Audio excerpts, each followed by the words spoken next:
கும்பகோணம் வட்டார போக்குவரத்து துறை சார்பில் நடைபெற்ற சாலை விழிப்புணர்வு ஹெல்மெட், இருசக்கர வாகனம் மற்றும் 4 சக்கர வாகன பேரணியை வட்டார போக்குவரத்து அலுவலர் கோகிலா தலைமையில் கும்பகோணம் சார் ஆட்சியர் கிருத்தியா பச்சை கொடி அசைத்து தொடங்கி வைத்தார். இந்நிகழ்வில் தமிழ்நாடு அரசு போக்குவரத்து கழகம், போலீசார் என ஓட்டுநர் பயிற்சி பள்ளிகளைச் சேர்ந்தோர் என ஏராளமானோர் விழிப்புணர்வு பதாதைகளுடன் கலந்து கொண்டனர்.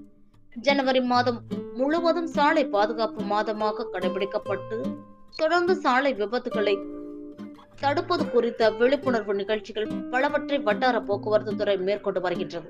அதன் ஒரு பகுதியாக இன்று கும்பகோணம் வட்டார போக்குவரத்து துறை சார்பில் இருசக்கர வாகன ஹெல்மெட் விழிப்புணர்வு பேரணி வட்டார போக்குவரத்து அலுவலர் கோகிலா தலைமையில் கும்பகோணம் மகாமக குளத்திலிருந்து தொடங்கியது.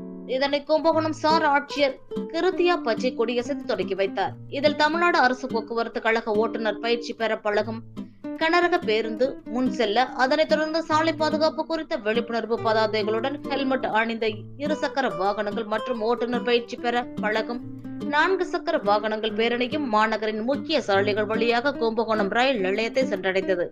இதில் தமிழ்நாடு அரசு போக்குவரத்து கழகத்தினர், போலீசார், ஓட்டுநர் பயிற்சி பள்ளிகளை சேர்ந்தோர் என ஏராளமானோர் பங்கேற்றனர்.